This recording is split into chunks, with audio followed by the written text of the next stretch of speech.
Yeah, today we're talking to Marek Jirovec. He owns a company called Boxxi.cz, which is Boxxi.cz.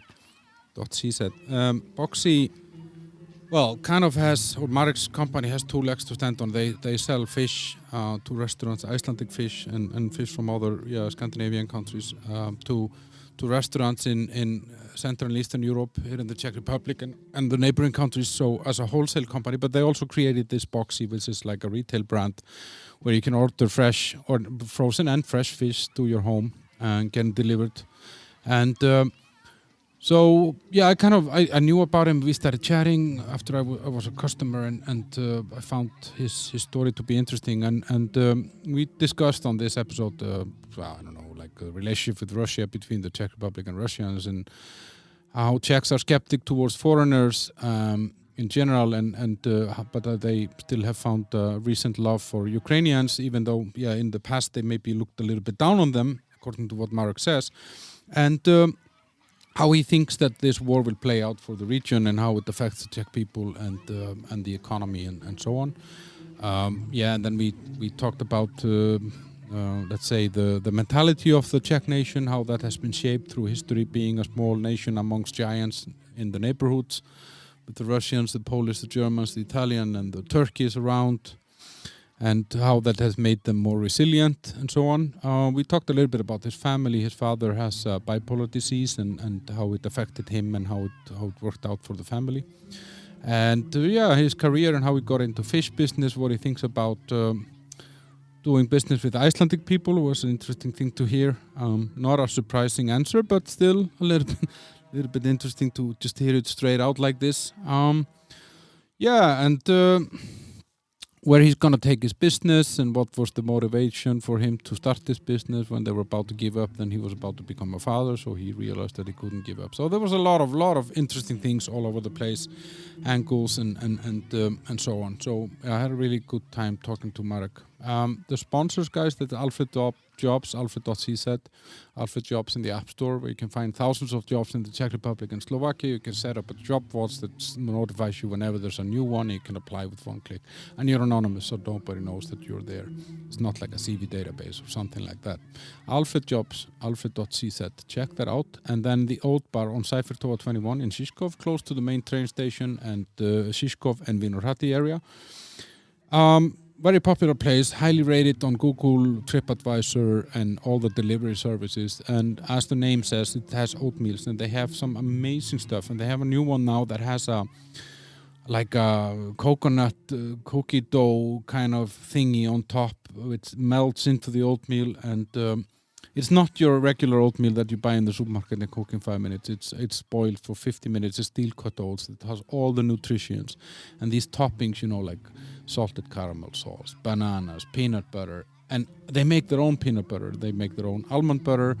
They make their own salted caramel sauce. They make their own cheese cream. Everything is made by hand, daily, fresh. And it's an amazing place. And they have skyr also, Icelandic dairy product. If you want to be strong and you're doing the gym, then you want to eat skyr because it has the highest protein per kilogram, or 10% of anything you eat. The skyr is going to be protein. It's a very, very good product for bodybuilding, fitness, dieting, whatever it is that you're doing. And same there, amazing toppings on top. The Oat Bar is open during the week from 8:30 until 3 o'clock, except Fridays to 1:30, and then on Saturday from 8:30 until 1:30, I think, or 2 o'clock, 1:30, yeah. So, and they are also available on delivery services. So if you're staying in Prague in a hotel or something like that, you can order on an app called Volt, and they will deliver it to your hotel. But you should definitely go there. It's a small place, so you have to be there early if you go there in the weekend just to get a seat. But check it out, the Oat Bar.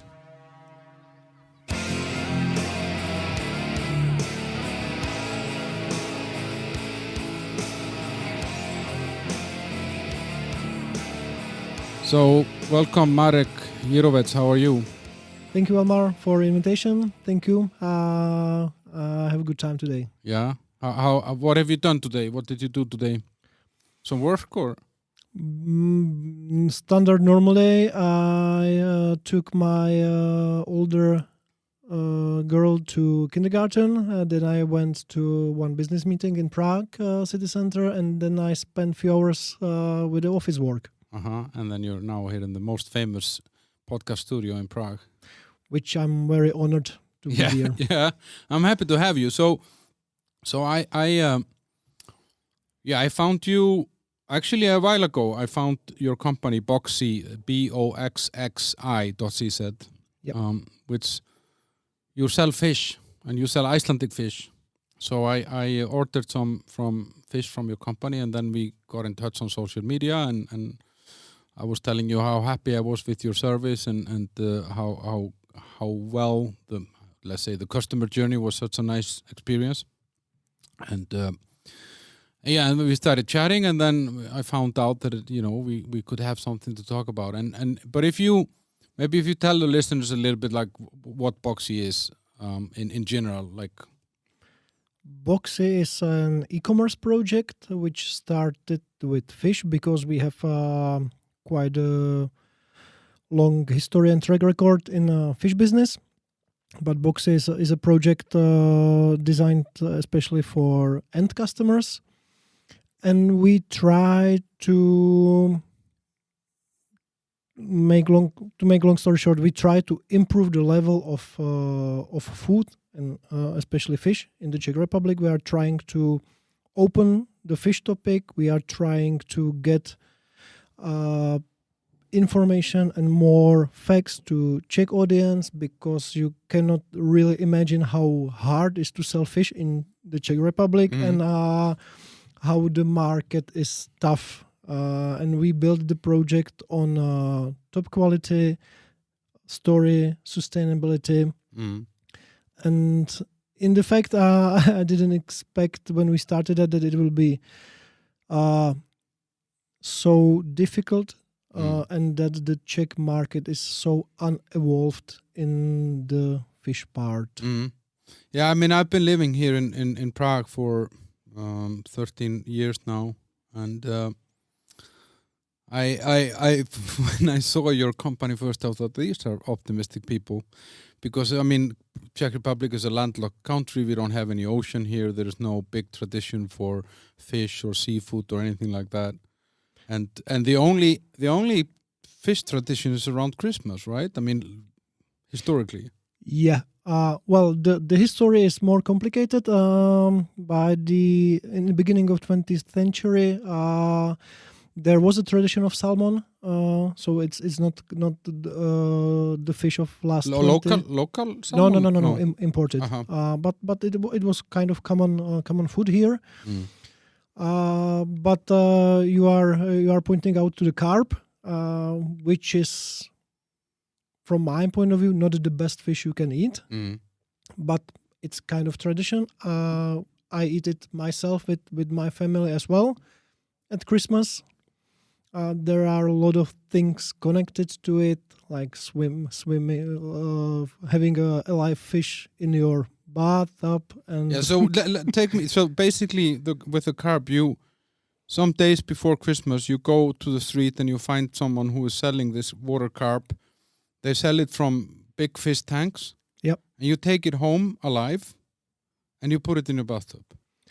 I don't do it anymore. But people do. I remember that we did it with our parents when I was a child.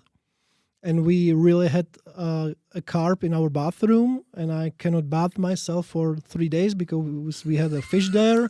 It was more like attraction for children. It doesn't make any sense. But did you feed it then? Were they No. They're just on a diet there in the bathtub? Yep. And then father killed it, mother cooked it, and that's basically all what it is. Or the second thing the people are doing or have been doing is that they let the carp free and give him a freedom, which basically they put him in the Vltava river in Prague. And where he dies in 2 days from pollution. Exactly, because the carp is being fed all his life. He doesn't know how to get any food, so he basically suffer a lot before he dies. Okay, so that's a beautiful Christmas story. It's an amazing tradition. I mean, like, of course, every country has their own traditions, and I was so surprised when I came here because obviously, coming here, I realized that there is not a lot of fish tradition, and the only kind of fish on a menu in a regular restaurant would be some salmon that is usually cooked like 30 minutes more than it needs to be cooked. At least 30 minutes. Yeah, and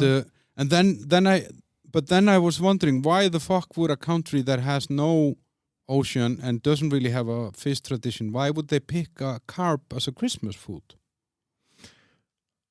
I don't know. No, but it's You a weird. caught me. I don't know. It has something to do with the tradition of ponds in the Czech Republic, which goes back to 13th, 14th century. So it was kind of farmed fish here for centuries and centuries. Mm-hmm. But where the combination carp and Christmas came up, I don't know. Maybe it's because I'm specialist in seafood, sea fish and sea fish. So I didn't really get.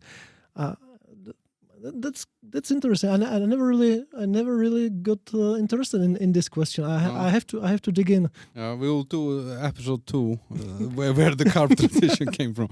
But as I said, I when I saw your company first, I was like, okay, that's just like selling sand in the Sahara, like this must be a challenging job. And now I'm just curious, like, how long have you been doing this?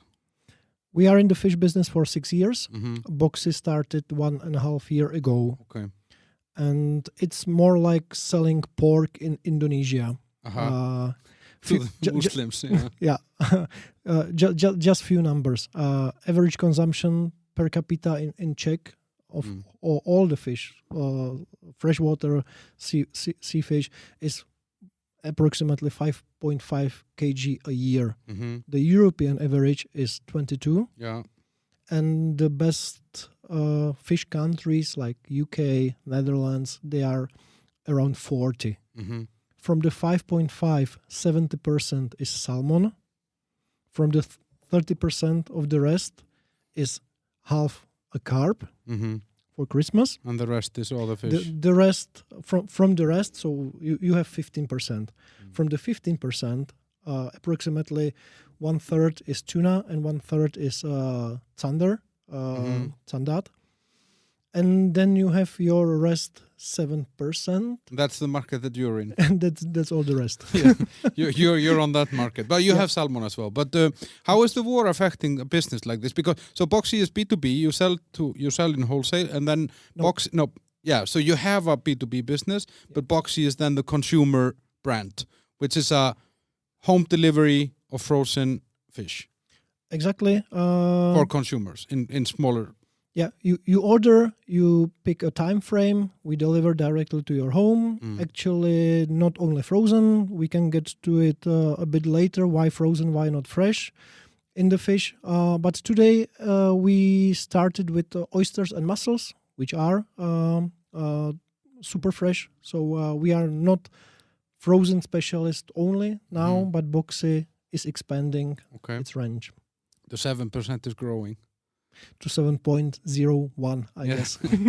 And how is it now? Like now we have a war in Ukraine. The Russians invaded, and how does that affect a business like this? I mean, do you see anything now?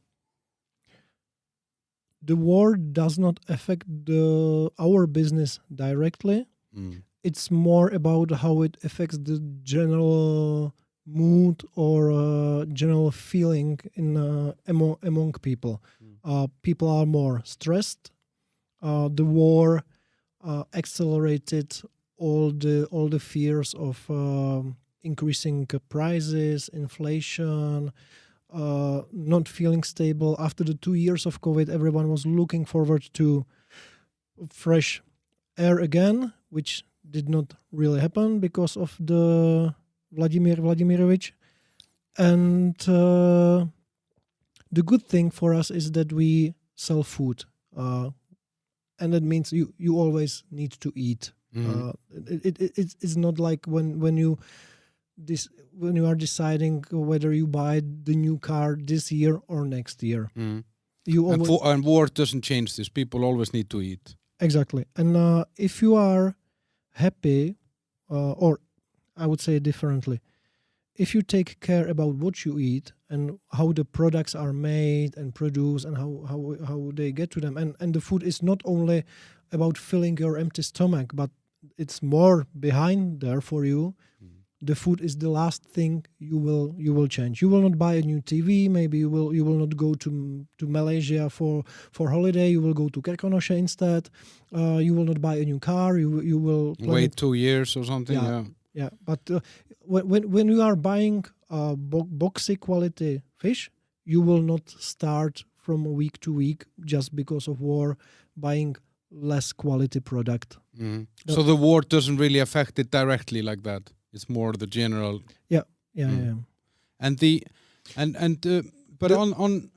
but when you say it affects the mood, because some people told me here when the war started, then they said that the first week after the war, people were really like frozen. They didn't buy online stuff. They didn't go to the shopping malls, and people maybe they felt like, oh, it's wrong for me to be having fun while somebody suffers or something. Did you see anything like this? Or we see it in the number of new customers which we are acquiring, and the number is significantly lower last month, simply because the information flow is in the only direction now. Ukraine, all the news, and people really sometimes feel guilty to do anything nice for themselves. Yeah.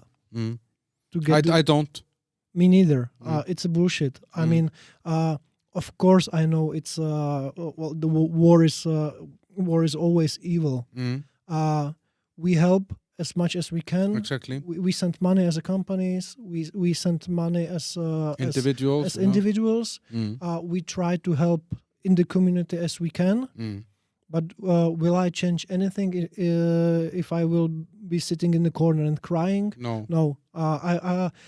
If I will do more good things and maybe earn a little bit more money, then I can help. You can do more. Yeah. Exactly.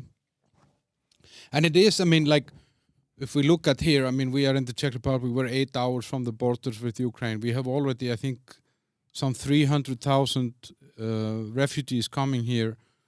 And I think if they would come here and we would all be sitting at home crying, then we're not going to do anything for these people, you know. No. On the other hand, I extremely appreciate the wave of solidarity which we showed in the last weeks. I think it's connected with our historical, how would I say it, issues with the Russians, and you can see also with the other nations who is helping the most. Poles, because their history with Russians is even more complicated. Slovaks and Czechs, not Hungarians, because Orban is a dick, and the Western Europe, for them it's a bit too far. Our experience with Russians is much more tangible and recent than. Yeah, I mean, Russians were not they haven't been in France, or they haven't been in Spain or Holland or something like that. But and you can see it also in general perspective of accepting socialistic ideas and communist ideas. You can still find a lot more young, left-oriented, alternative people in Spain, in France, who never really they don't know what they are talking about. They didn't experience the real socialism, the real communism, and what it brings. Of course, there are some nice and sexy ideas for them. Well, of course, but the reality is totally different. But that's it's an interesting thing for me as an outsider, because. One of the first things that I learned when I came here was that Russians were bad, and I mean there is a reason for that. I mean there is a history between Russia and the Czech Republic, and what surprised me about it was how strong it was still in 2000 and whatever it was, 9 or whatever, when I came here, because I mean the Russians left in 89 or 92 was the last train, I think. yeah, and they were also only here for, let's say, only for what, 60, no, not even that, 50, 40 years, right? Well, the bad times started in 48. Yeah. When the Czech communists get to the power, Yeah. the tanks arrived 68 and left, or the revolution was 89. So yeah, basically. Yeah, it's 41 year. Yeah. And then, but I soon also learned, yeah, Russians are not good, and then I learned that the Ukrainians are not really good either. That was my, and then I learned that basically anything east of us is not good, and there were different reasons. Some people told me, yeah, they supported the Russians, so they were always friends with the Russians, and now we all love Ukrainians, but we hate Russians even more. This is, I laugh a bit, but it's a kind of a bitter laugh. The truth is that the kind of hate towards Russians, it's somehow deep in us. That's true. Of course, you cannot judge people just by the nationality. We're generalizing very much. I have a lot of Russian friends as well. But especially when the hockey plays are taking place and we play against Russian, then you can feel it still very much. And you are right.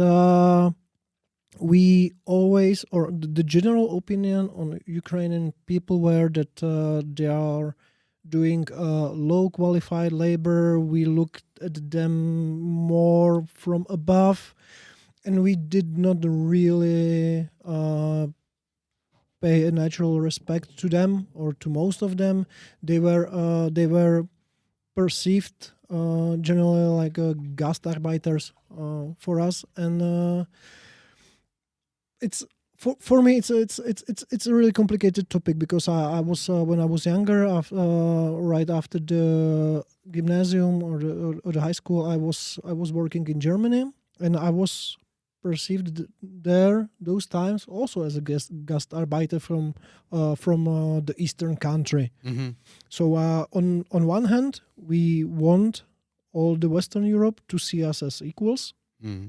On the other hand, we are not paying the same attention and giving the same respect to the people which are from the east. And it's not only Ukrainians. We have pretty similar relation to Poles. It's kind of funny. I have a lot of relations in Poland, and basically Polish people, when you ask Polish people about the most favorite nation in Europe, they say, yeah, Czech guys, they are fun and really good neighbors, and they love us. and on the other hand, Czechs usually make jokes about Poles. And how stupid they are. And they are only buying and selling and cheap stuff and non-quality food, which is not true. Poland is a wonderful country, and you can feel also some kind of disbalance there.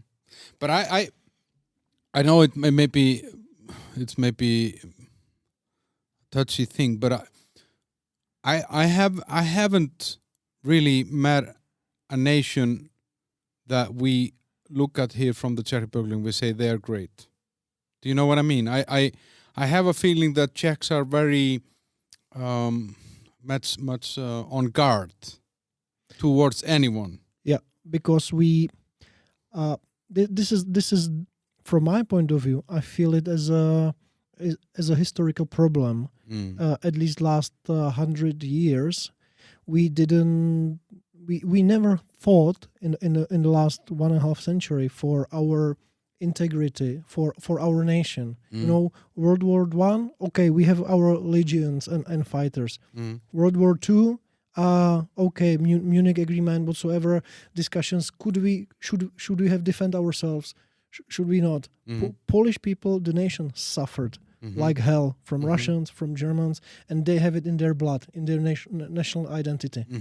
We as Czechs are more like floating in between, always finding a way how to survive, and how to play a game.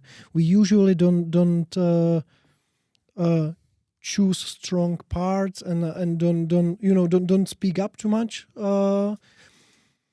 which from the longer point of view is a good question. What strategy nation-wise is better?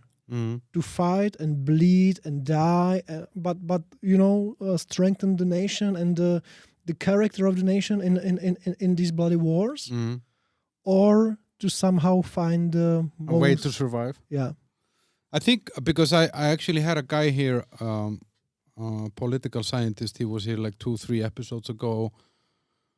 I think it's episode 59 or something like that, and he was talking about that, which. Because, if you take a look at Czech Republic and we compare it to, Germany is 80 million people, Poland is 40 million people, and then we have Italy to the south of us, that's, 50 or 60 million people or whatever they are, 40 or something. And it's, and, then you have the Turks to the east, so and then the Russians, we in some way, this survival mechanism that is built in here and is, I think, very visible in business, in literature, in the Zweig books and all that, is like, okay, I do understand that I'm fighting with a power that I can't fight. I will lose this fight. So I'm going to find a way to get through this in the best possible way, but with a little bit of resistance. I'm not going to be obedient. It's a very interesting thing, because in many ways, this, for me, this attitude, or let's say this atmosphere around how Czechs view the world or the countries around is very different from what I'm used to in Iceland, because in Iceland we all think that the world is amazing and every country must be so amazing and that must be better than our country and they must be great, and maybe some of them are and some of them not, and it's a very interesting thing here that I have always had this feeling that, the Germans, but you gotta be careful with them because they... But is a good word for us. I don't want to sound bad. I'm proud being Czech. Yeah. There is a incredibly high amount of clever, educated people. We have a history, we have technical skills, we have a lot of wonderful startups here, basically. Okay, you have Estonia, Lithuania, where the startups environment is really nice, but in the rest of the Europe and from the Central and Eastern Europe, Czech Republic is one of the top ones. We have Rohlik, we have a product board, we have Rozum. For such a small country, it's amazing. It's amazing. But we have our buts. There's always something. A but. Yeah. There's always a but.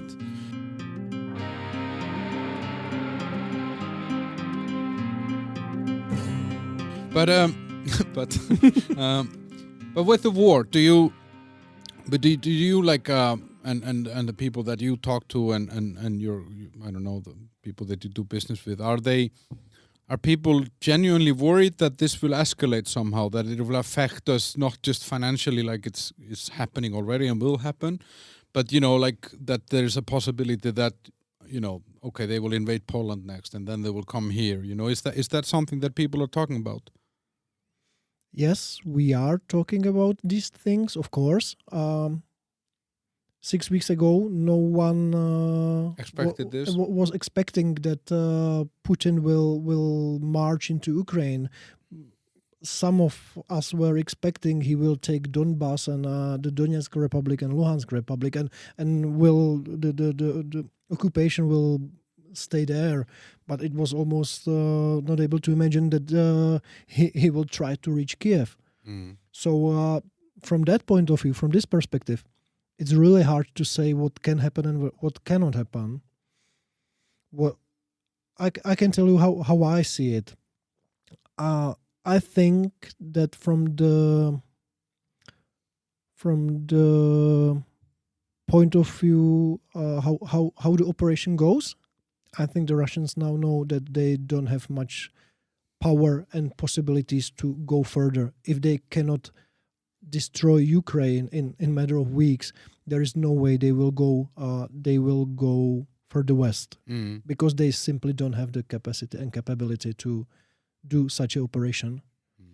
What I'm a little bit afraid is the chain of command and in the Russian army, and what the beast will do when you force him into the corner. You know what I mean? If Putin has a feeling that he has lost, I'm afraid what the reaction will be. Hitler, when he lost, he shot himself. That could be a good solution. Yeah. I don't know. I mean, but I think for me, like, of course, obviously being an Icelander here, I don't have these emotional investment into this in this sense of because I mean there's a bunch of people living here that remember the Russian times, and your parents, your grandparents, and so on. There is a lot of stuff in this that doesn't make a lot of sense to me, because exactly of what you were saying, that if Russia, one of the top 5 military superpowers in the world, if you take US, Israel, probably China, and I remember there was some surprising country that had a huge military. I don't remember who. India and Pakistan. Yeah, those guys. Yeah, and then you think, okay, yeah, they can't take this country, but I'm not 100% sure that was the plan, to take the whole country. I think something has been going on there that we are not hearing, and it's interesting with the Ukrainian president that he has now shut down a lot of the opposition parties. He has, and that I read some article about that one of Putin's friends, who was one of the main opposition in political opposition, he owned some media, and like today you have to own a media or control a media to be anything.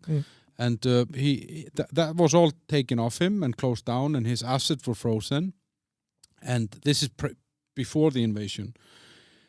And there is something, because I don't believe it, that after all these years of the Russian investment into military and everything that they have a 2 million or 3 million people military, if you take all the reserves and everything.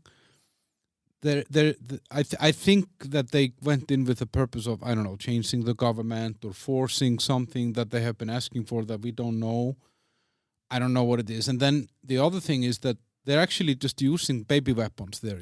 Like if you really wanted to terminate a city or something, you would send in some bombs that would just do that, I think the initial plan was not to destroy the country entirely, and the plan could have been changing the Ukraine into new Belarus. Basically keeping the infrastructure, have a quick change in the government, installing the Russian-oriented president or prime minister. And I think he or Russian or Putin did not expect such a defense and such a level of commitment in defending the country. So, but these are just thoughts and ideas. We will probably never know. No, we're not sitting at the right table. We're sitting at the wrong table too. Yeah. But and hopefully we will never have to sit at such a table. But I think it's on the other hand also it's in some way why would there not be a war? Because actually the last since 45 until now, minus the Balkan wars, it's the first time in history in Europe that we actually have peace for such a long time. So I think it's like in some way we are expecting. It's like your friends, the socialists in Spain or communists in Spain that have a dream about something. I think it's an unrealistic dream. I think it's also unrealistic to expect that there will just be peace forever. Of course, statistically, something must have come. Exactly. Sooner or later. Yeah. And it's all about balancing the power. And the truth is that Europe has had the best 70, 80 years in its history. Yeah, exactly. We are really lucky to be born at this time, you know. Yeah. Because if we were born in 1500 or something, we would be dead. Of course. We would have lived until we were 25 and then died from tuberculosis or something. Yeah. Now they tried to kill us with COVID and they didn't manage, so we're going to live forever. Most probably. Yes. yeah, but so the war isn't really. Do you feel that the effect of it is kind of decreasing in some way? People are not as stressed about it as they were in the beginning, and the business isn't suffering that much directly from the war. What I'm a little bit afraid that the people generally, not only in Czech Republic but Europe-wise, are getting a little bit lethargic about the war. You know, you have it day by day in the media, and then simply after 1 month, it becomes a natural part of your life, yes. which is totally crazy.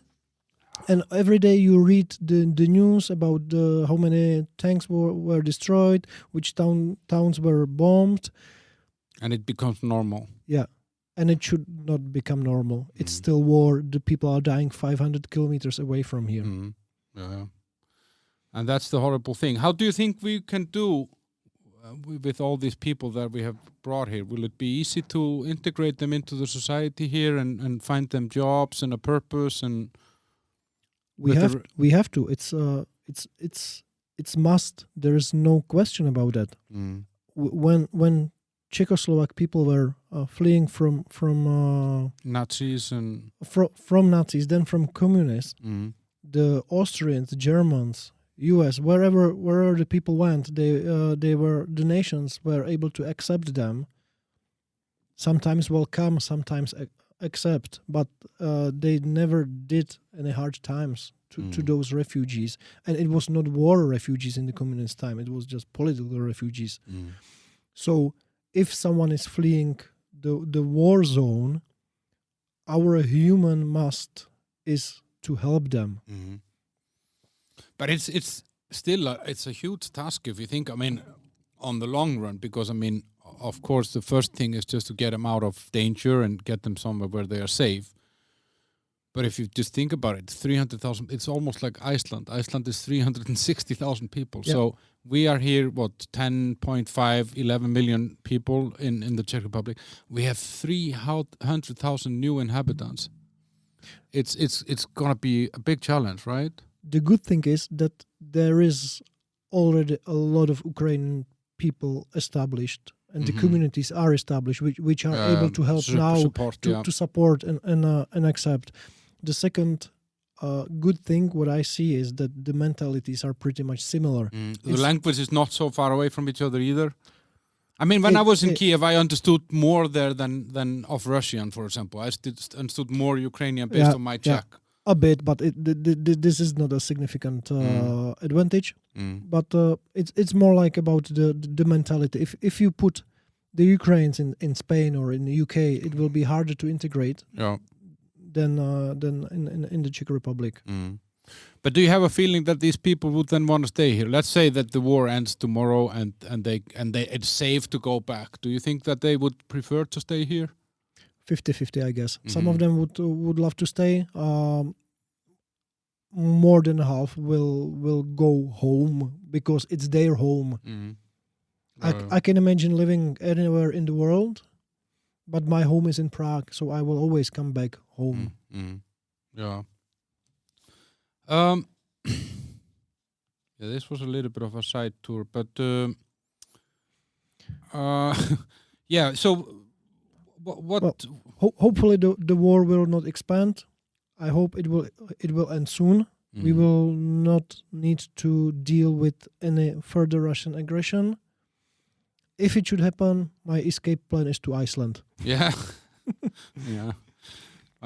But I don't know. I mean, Iceland has a military base or had a military base. So and whoever wants to control the northern part of the Atlantic Ocean, he has to have Iceland. So. Yep. I'm going to Costa Rica, but okay, better weather.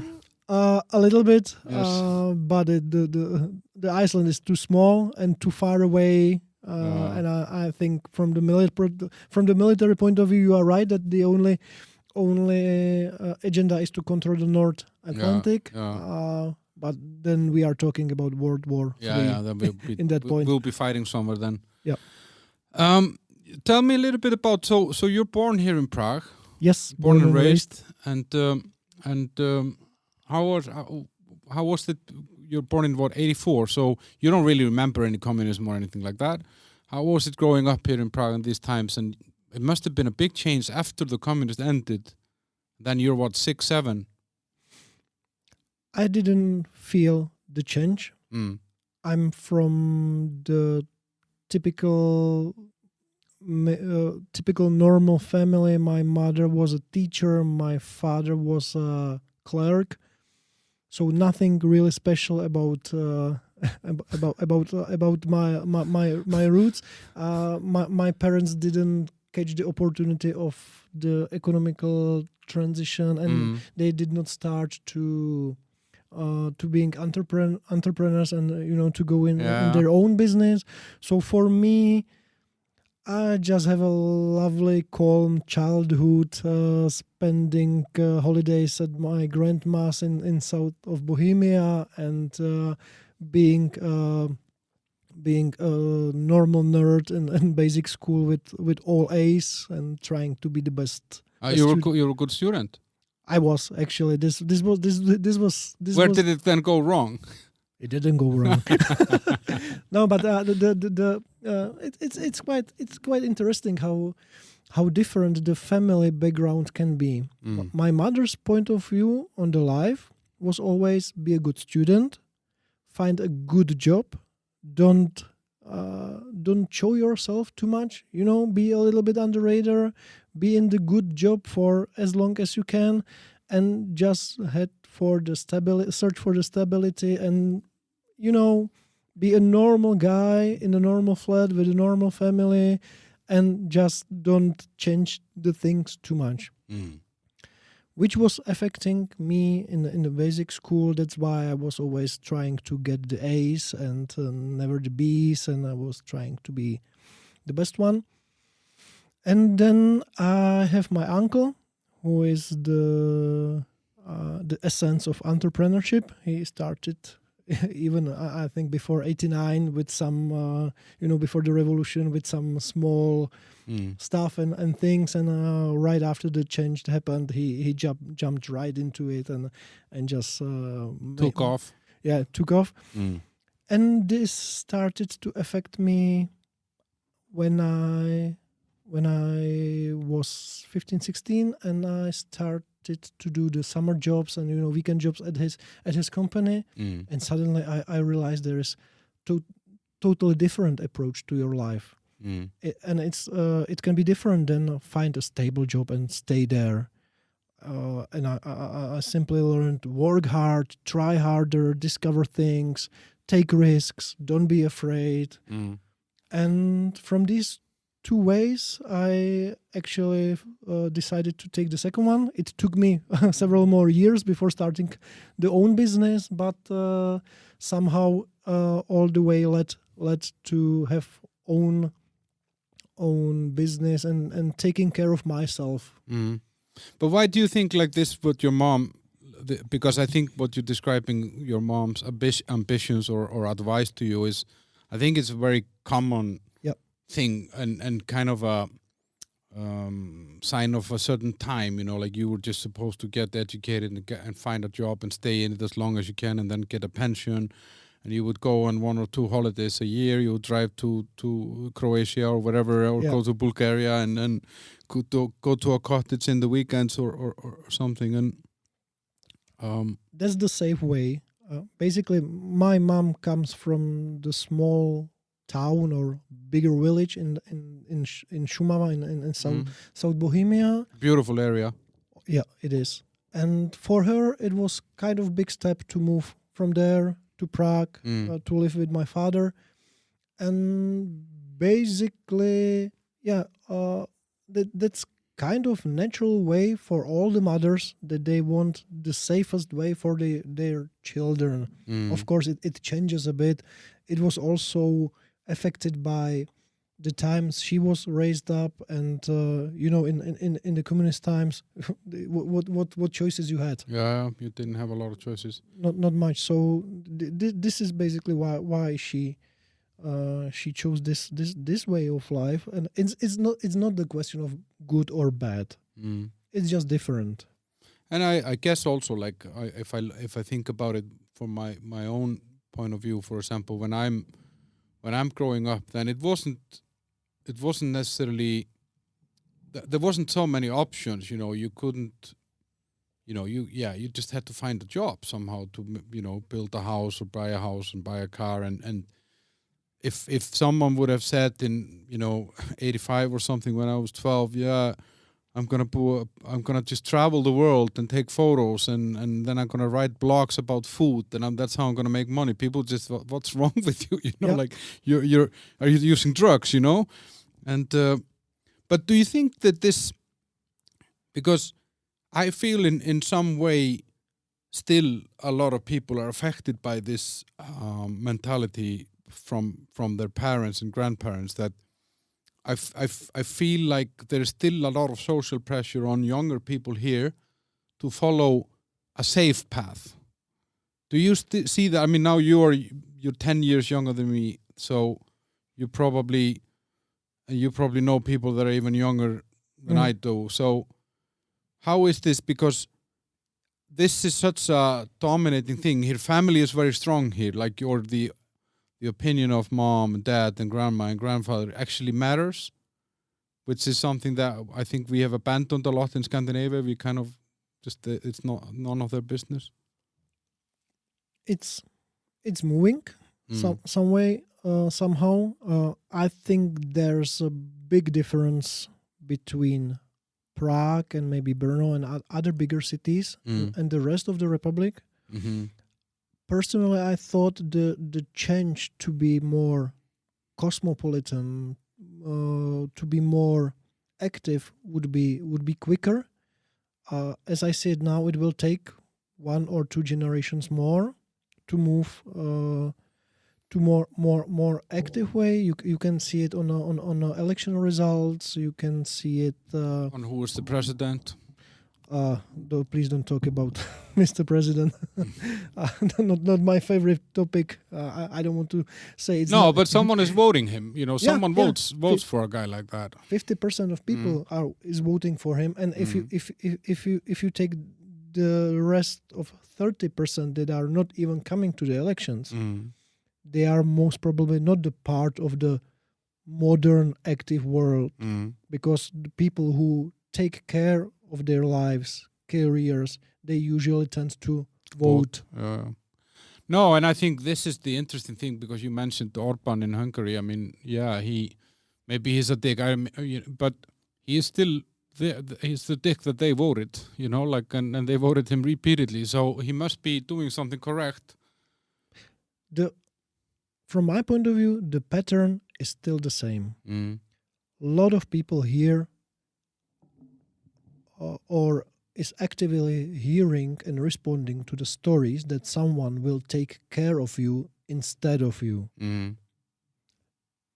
I don't think this works, but a lot of people try to choose the easiest way how to live their lives.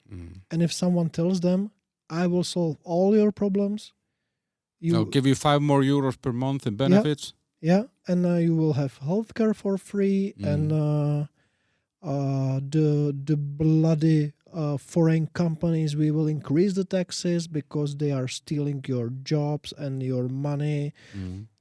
It still works. It still works. And I don't know why. It's somehow connected to the educational system. It's somehow connected to the historical experience.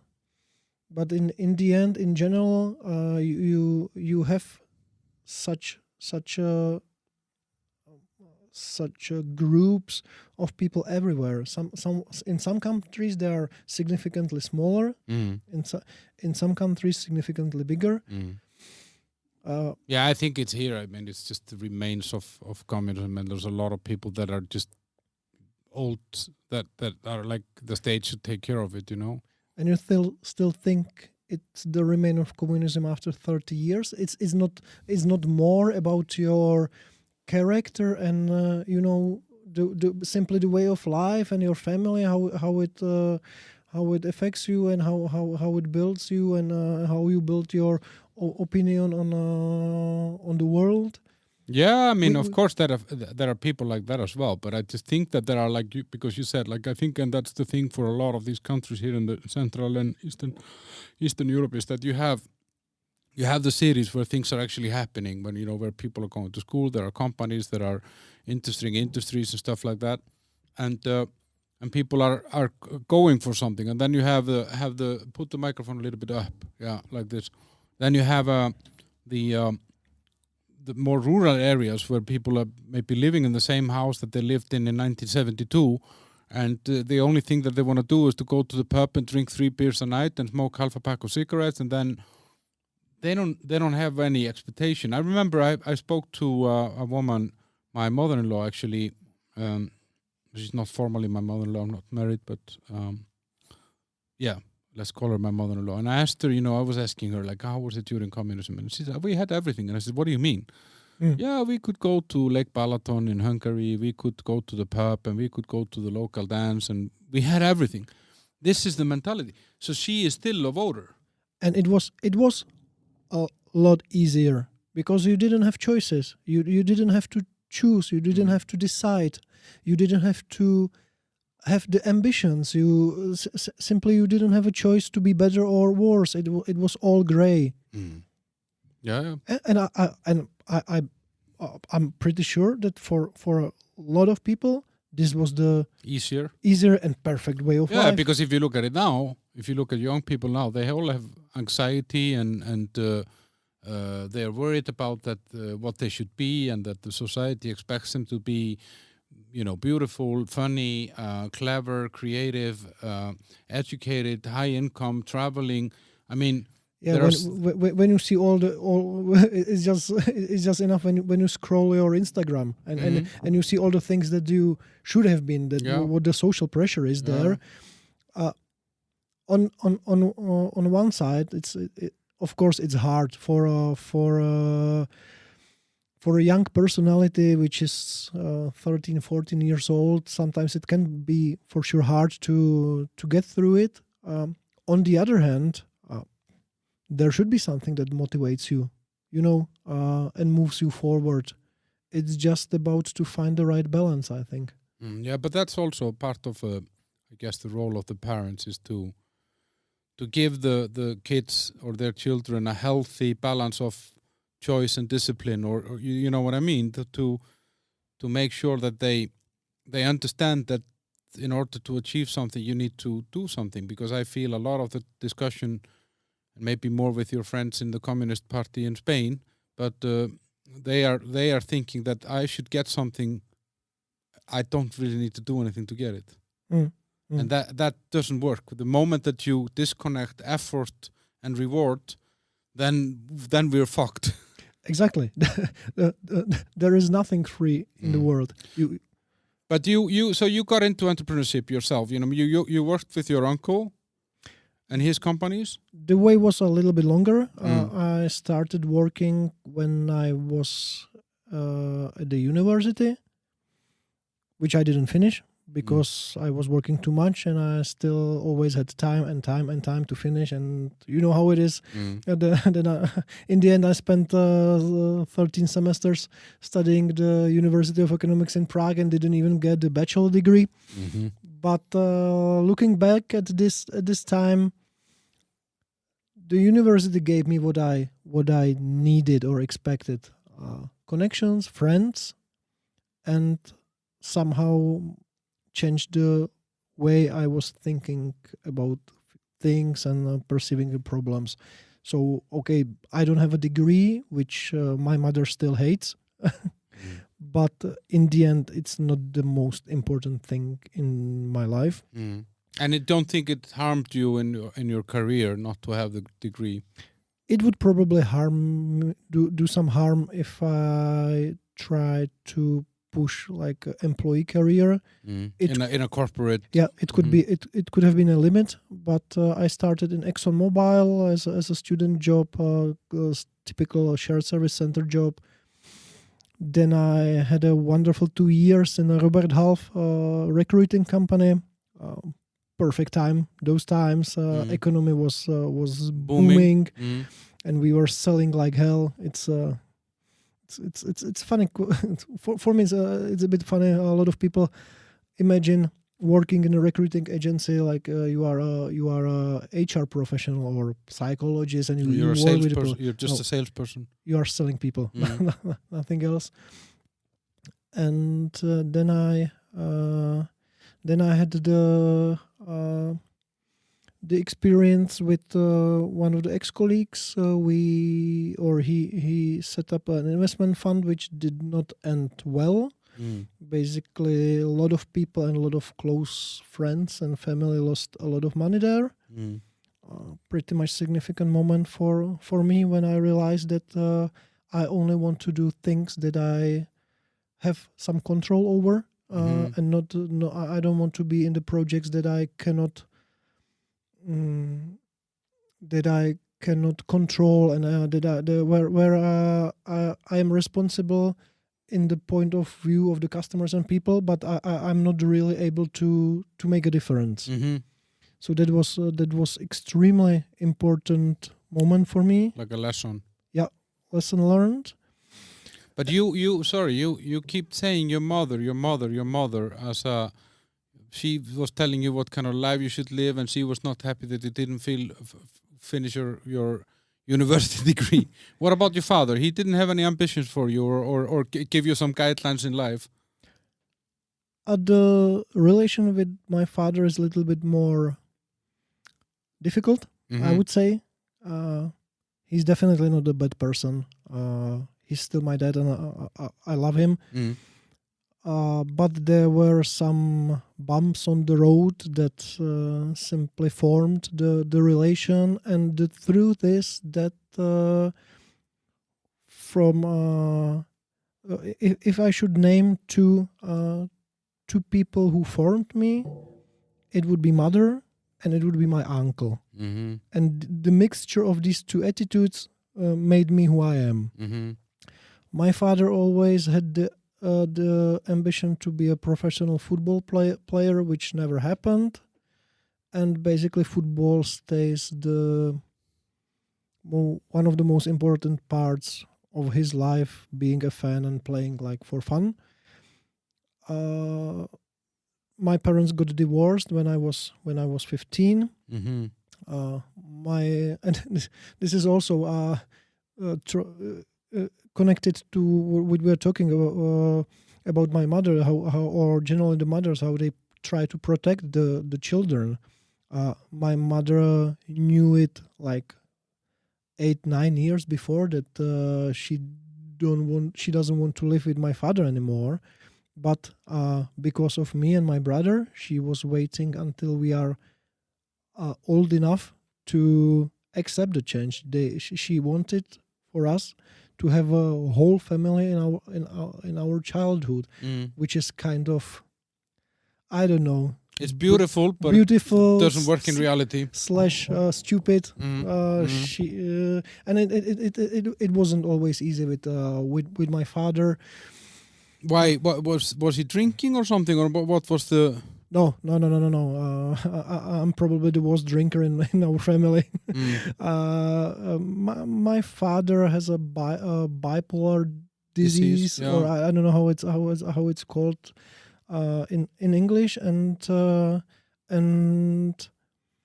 how did that affect the home? Like it didn't affect the home from my point of view. When we were at home with my brother, my mother somehow was able to manage around and keep us apart from that. But it was one of the reasons why it didn't work, and not because of the illness. It's the illness, it's disease. It happens. That's not a bad thing. But when you have a disease, you should act like you have one. You should visit doctors and take responsibility for it. And behave accordingly. Which unfortunately my father did not really manage to do. From me personally, I felt it first time after they got divorced, and he had the first attack, or I don't know, or like a breakdown.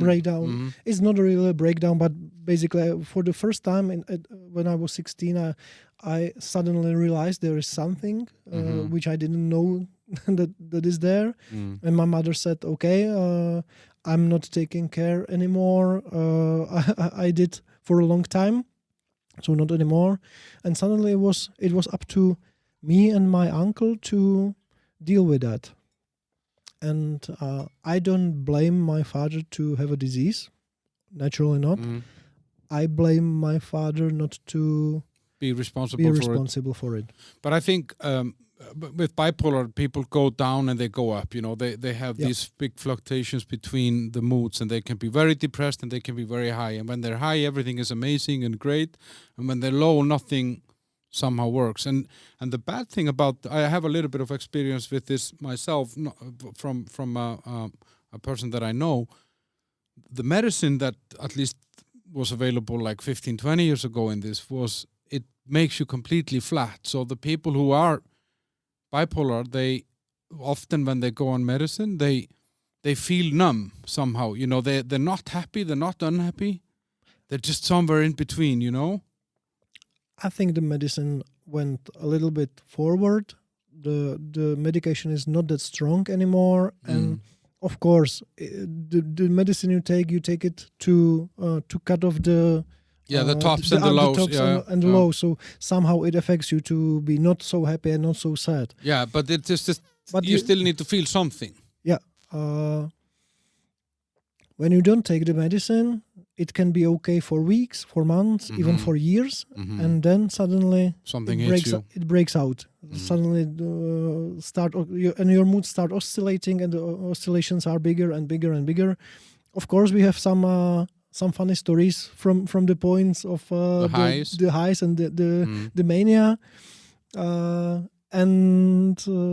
but on the other hand, the depression things and the depression moods are threatening the person. You have the suicidal thoughts and so on. So, and then it's much harder to stop it. It usually ends with the hospitalization and with a lot harder medicine, which makes you a zombie for a few weeks. And they really need to control you and take all the brain activity down, and the people really look like zombies because the medication is really hard. So the question is it okay to take one pill a day, which now is quite okay, and you maybe are not super happy and super sad, but you still have function, and you are able to function, or is a better way to take the risk? I think the first way is much better option,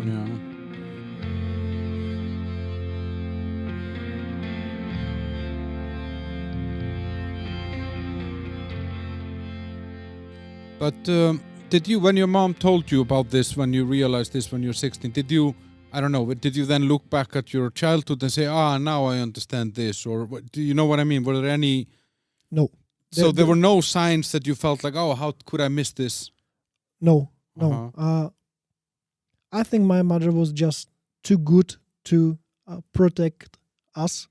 So me and my brother did not notice. There was no aha moment when we realized that, okay, this explains the thing 5 years ago at the Croatian vacation. No.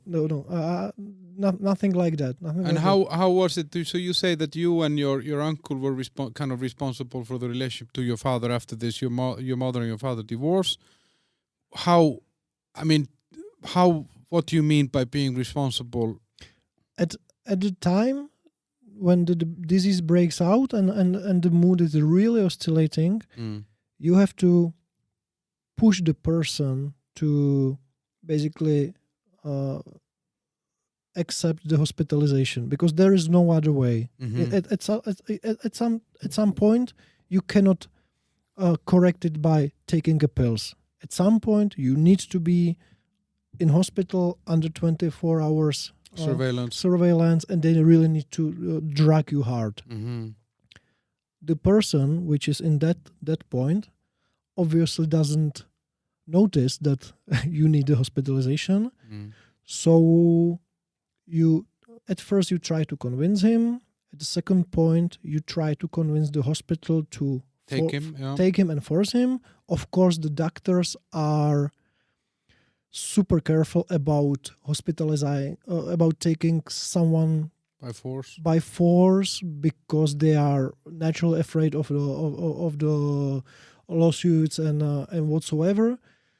So it's kind of funny. You can call police. The police will take him, and the magic formula is that the person needs to be dangerous to himself or to People other around, people, yeah. to people around. And it's not enough when I tell or the family tells. Basically, there's needs to be a police report. Usually, when you try when something is happening and you try to call the ambulance and the police, to have it all protocoled and so on. In that 20-30 minutes, 1 hour, the person reacts and behaves pretty much normally. So usually nothing happens because the policemen are coming and say, okay, yeah, I understand, we know we are coming time to time to these things, but he is not dangerous to himself or someone around. Right so, now, yeah. Yeah. So there is nothing we can do, and the hospital will not accept. So basically, you are playing the game with 3 balls in the air and trying to get him to the hospital as soon as possible. He doesn't want to go there, and you are trying to get this done as fast as possible because you you are pretty much aware of the dangers and threats that can happen tomorrow, the day after. And how long is this still going on, or how long did it go on for you that you had to be involved in? So are you still? Is your father still alive? Yeah. He's very much alive, and you cannot cure the disease. There is no end. It will be with him the whole life. The question is how often it will break out. Last 6-7 years, I have to knock. We are fine. Let's knock on a. Yeah. So but how is it like? Because I mean, mental disease or any sort of issues like this have always been a little bit of a taboo, which is really weird. Because I mean, if I break my hand and I need to go and get help, it's not. I'm like a hero. Yeah, I broke my hand, but I still played 5 minutes of the game and then I drove myself to the hospital. But if I would tell someone, oh, I got a nervous breakdown in the shopping mall, but I still drove myself to the hospital, they would just, what's wrong with you, guy, you know? It was a taboo for a long time. The good thing is that it's not anymore. And the society in general is able and willing to speak also about these unpleasant things. And suddenly now, not suddenly, but it evolved in last year. You are not stigmatized when you say, okay, I have a mental disease, but I take it responsibly and I do whatever I need to be fine.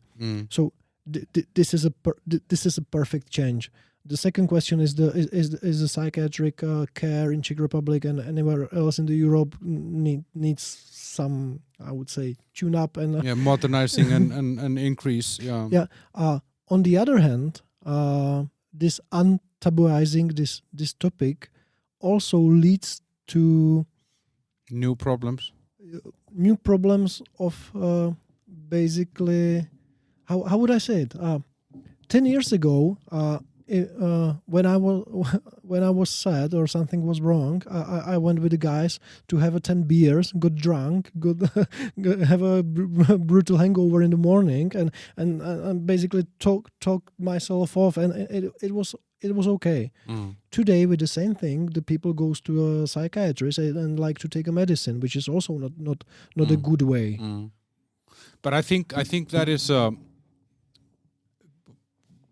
Let's say with the openness about this, it's actually really interesting because it becomes like a mainstream thing, like I don't know, being depressed, having anxiety. It becomes, I don't know if this is right, a lifestyle in a way. That and it's also a lot of people are going to be angry when they hear this, but it's also an easy way out because it kind of takes away a lot of your own responsibility for your happiness, for your, I don't know, job, whatever, you know. That's what basically what I meant. You named it, and I see it exactly the same way. You want me to take the blame for naming it? You know, you didn't want to say it. You made me say it. I just didn't.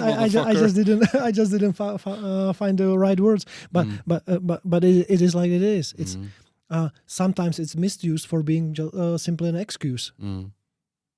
Which is also okay. Let's talk about mental health. It's definitely an issue. Burnout for the top managers, bullies in the kindergarten. These are all aspects of your mental health. I was a bully. Many years, Jesus Christ. But I was also bullied a lot, and I just bullied. Instant karma. So it was like taking and giving. It was a perfect circle. I was being bullied by older kids, and then I bullied older kids, and and sometimes I tried to bully people, but they would beat me, but I would still try to bully them. There was and I think a lot of these kind of things, like without saying, let's say, without discounting the seriousness of mental problems, but I think a lot of things go, like, for example, 10 years ago you had never heard about introvert and extrovert, or 15 years ago I didn't even know those terms, and then there came some, I don't know, online test, and people could take a test, and then there came a book, The Life of the Introvert, and how to live as an introvert in an extrovert world, and blah blah blah blah blah blah blah. And then in just like 6 months, everybody became either an introvert or an extrovert, which they didn't know before. I had no idea. Maybe I was an extrovert, but I had no fucking clue because nobody had given that label to me. And I think that's happening with a lot of things, that, you know, we are creating some problems, and then a lot of people are adopting those problems on themselves. And it maybe helps them feeling that they belong to something, or identifying themselves somehow. I don't know. That's for me. This is a extremely big topic of amount of information that is available, the quality of the information, and the ability of an individual to sort out the information and work with them. That's true. And the world pushes you to identify with the groups, Facebook, Instagram, this and that, and basically, as you have too much information available, you tend to use shortcuts and don't go really deep and simply put labels. Yeah, that's true. And I think, it's a total information overflow that's going on in the world. So I think it's really, really hard for people to dig, because they feel that, okay, if I'm digging into this, then I'm missing this, you know? Like now this Will Smith guy, he punched the guy in the Oscar ceremony, and no one will remember it in 3 days. No. It will be something new. Yeah. It's also, when you take the world 20 or 25 years ago, you had like paper newspapers, and you only had professional journalists. Okay, they have. He was right-oriented or left-oriented. They perceive the topic from their point of view, but all the time or always it was an agreement between experts or people who are professional journalists and have some codex, and basically the information which came to you were somehow professionally managed and qualified, filtered. Yeah. Now it's just whoever is first with whatever, and you don't find the responsibility now of the authors, especially on the social media, Facebook and these things.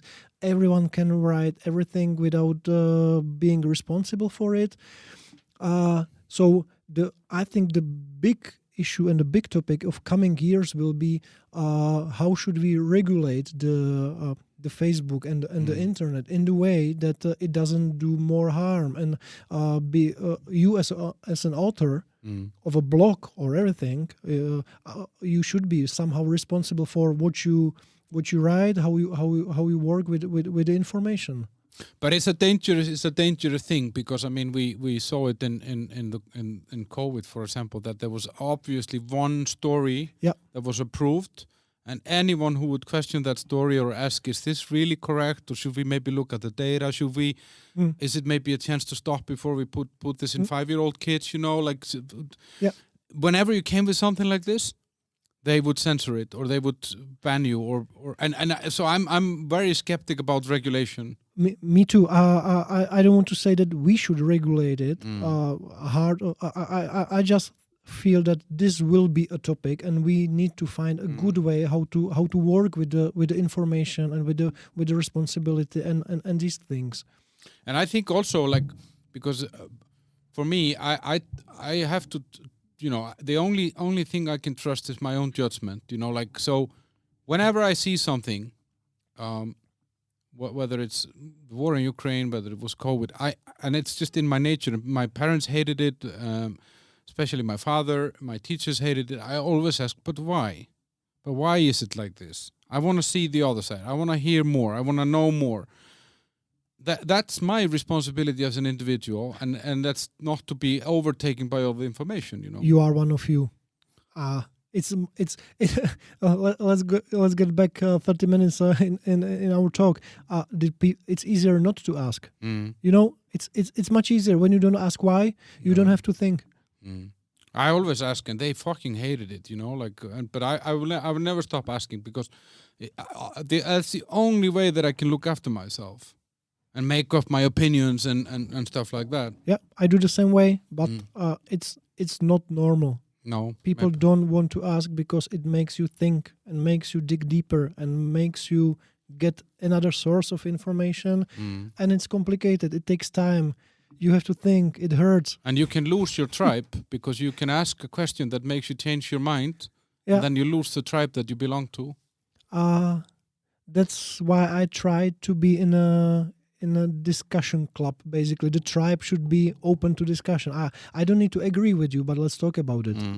It's true. But I think that topic also, like, I think people are very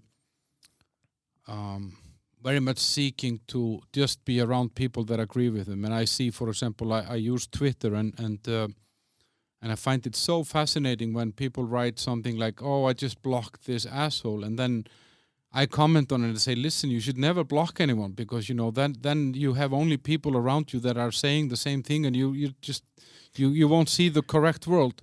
And then everyone hates my comment, because I'm saying, oh, you should never block anyone. And they love the response. Yeah, but I block assholes. Yeah. And it's the fastest way to hell, because you will just be surrounded by yes people. It is, but again, it's easy. It's you are the people who ask disrupt your comfort zone. It's fucking online, you know. Like, what the fuck? My comfort zone is not in my telephone. It's who I am, you know. It's my personality, and they can't take that away from me, you know.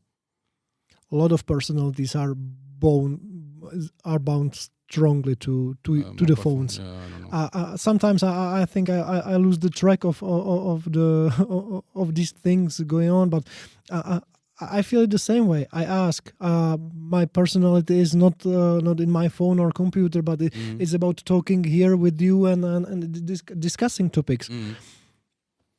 Talking about bones, there's a lot of bones in fish.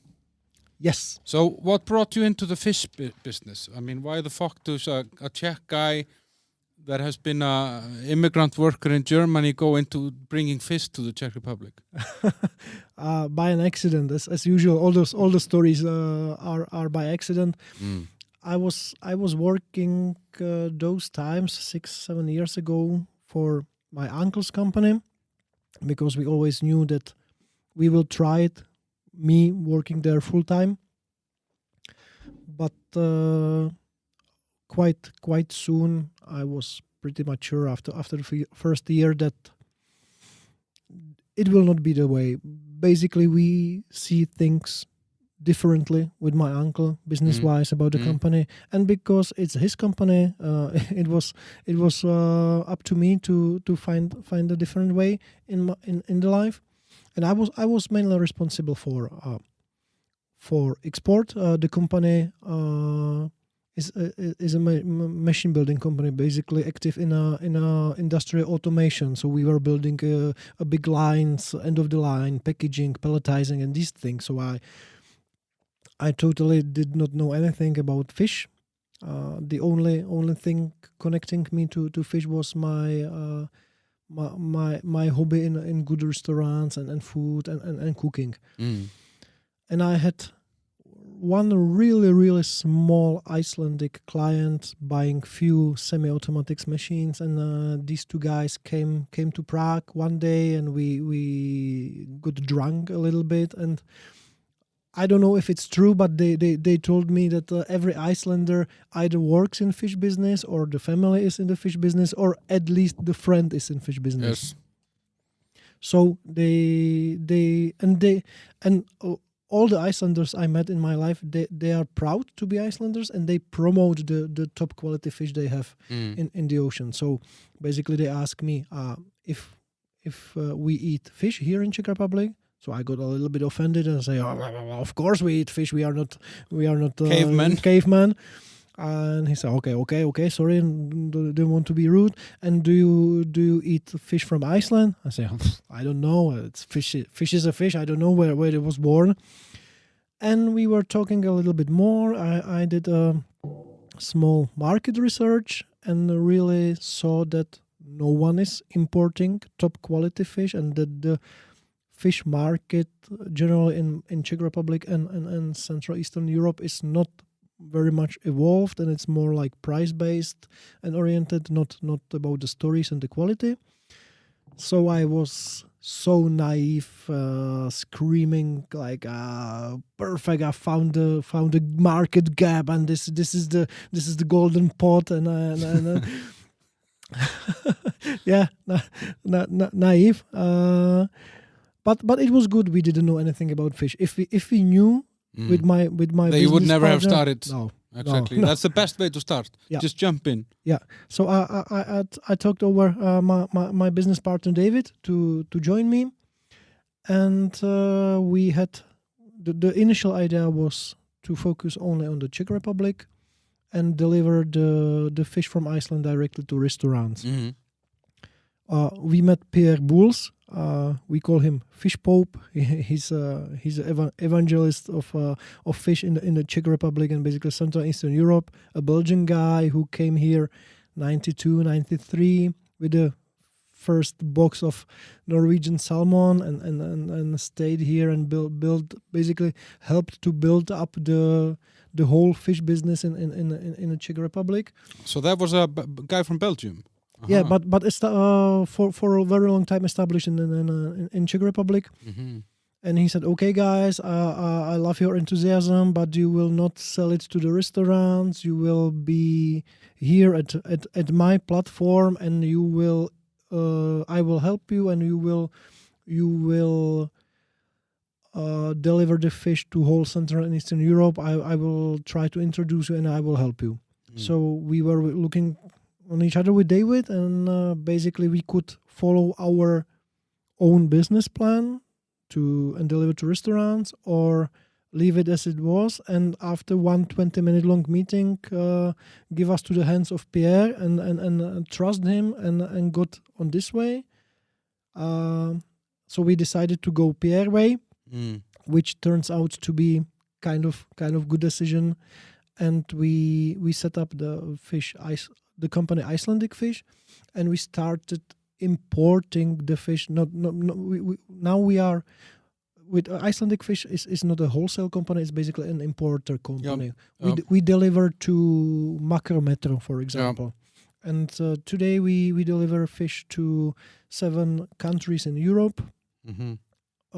Still based on the same values we started with: transparency, sustainable catch, top quality, and perfect customer service. What is it that why is Icelandic fish like, is that these things that you say, sustainability, traceability, is that, or is there a quality difference, is it a better fish, or? It's it's not real. It's not like you can tell that all the fish from Iceland are better than all the fish from the rest of the Europe. Because it kind of swims around, I guess, also. Yeah, but it's about the way how you in Iceland treat the fish, how you fish it. It's about the system of the quotas. You are not overfishing, and somehow, and this is what I love about Icelandic people. You somehow you have the respect to nature in your DNA, because you cannot.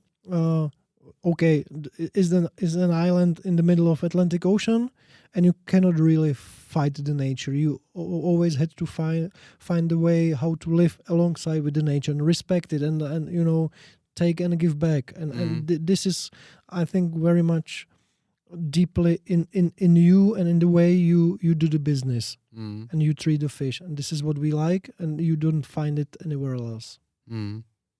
But and how was it when you started showing up here to places and told them, I have this Icelandic fish here, do you want to buy it? I mean, how? Actually, I don't know, Almar.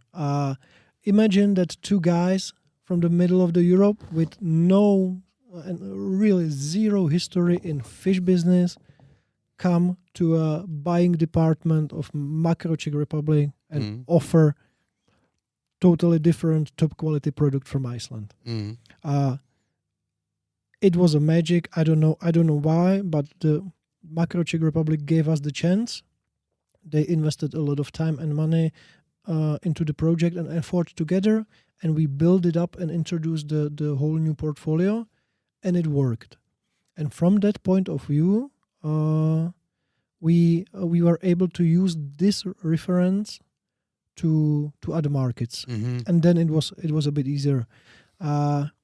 We also, maybe a small part of why we are still there and why we made it, it was that those times when we started the company, my girlfriend was pregnant and David's girlfriend was pregnant.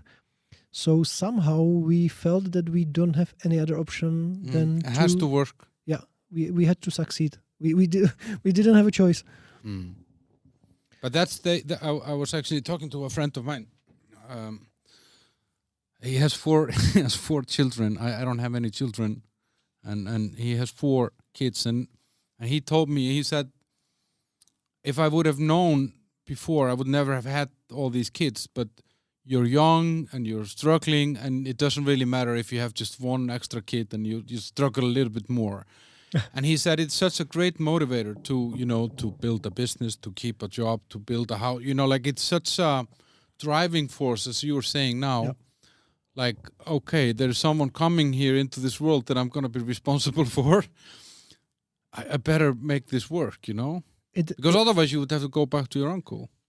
Maybe we would just give up at some point. It was tough. It took us 2 years. Basically, we got to a point. It was before the Christmas 2017 when I got like last 4,000 Czech crowns on my account, and the credit card was totally drained and maxed. David was in the pretty much same position. 4,000 Czech crowns is what, 150 euros? Yeah. David was in the same position. Okay, he had a flat, I had a flat, which we still had something to sell, but you don't want to come home and say to your wife or selling girlfriend the flat with a 6-month or 1-year-old baby, okay, darling, we are selling the flat because the business is not running pretty much well.